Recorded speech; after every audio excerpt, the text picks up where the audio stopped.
Hello, I'm Mrs. Borden. I'm going to talk to you about GCSE Art and Design. If you have any questions once you've watched the presentation, please email me and I'll get back to you as soon as possible. You might be wondering if you have the set of skills necessary to be successful at GCSE Art and Design.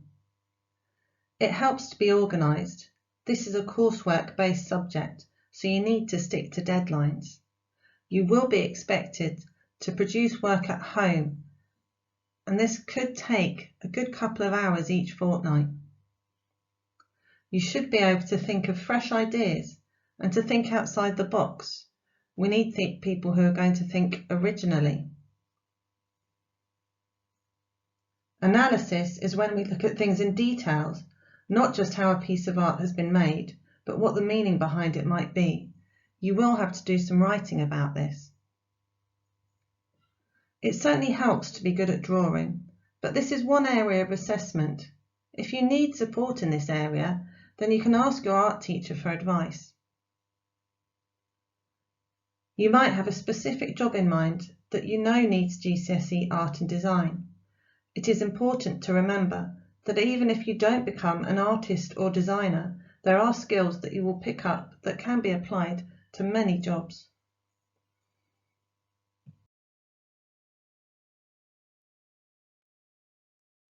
The Art and Design course consists of 60% coursework and 40% exam. The coursework is started from your first lesson in Year 10 and completed by Christmas of Year 11. You're encouraged to research your own themes. Within the theme, you look into how other artists have explored that theme.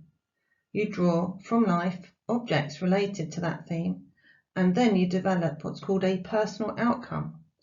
These outcomes might be paintings, sculptures, textile pieces. We try and work with your strengths. The exam theme is set by the exam board in January of Year 11, and you have until the end of April to develop a project and plan a final outcome. The final outcome is like the personal outcomes that you made for coursework, but you must make the outcome in exam conditions without support. We usually do this over 2 school days with normal break and lunch times.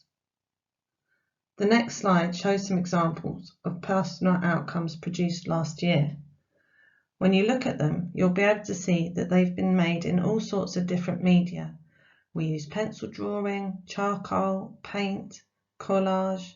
We even use Photoshop if the pupil feels like they want to use computer-based design. You can make sculptures. You can paint on glass. Any idea you have, if we can accommodate you, we'll do our best. Here are the personal outcomes I was telling you about. You can see that they all vary in style and are very individual.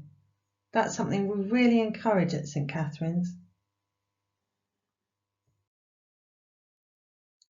Parents are often concerned about where GCSE Art and Design can lead you. A GCSE in Art and Design can lead you into the creative industries. Here are some statistics from the start of the year. There are 2.8 million jobs in the creative industries. That's 1 in 12 jobs in the UK. It is the fastest growing sector and contributed 111.7 billion towards the UK economy in 2018. The websites that I've included on this slide are really good to look at if you'd like to see what kind of careers you might go into. The South East and London employs the largest number of creative workers in the UK, so we're in a good place. It is also a popular industry abroad if you want to travel the world. Here are some of the subcategories of the creative industries, so you can see the kind of jobs you might go into. I've put Job of the Future as my first job because the job that you have might not even exist now.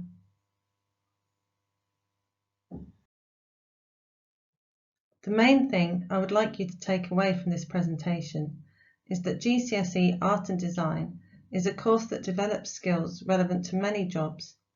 It is not just about drawing. It is a very employable GCSE. The other thing I want you to remember is that it's a coursework-based subject. It is really important to keep up with deadlines, and it's really important to always hand in your homework.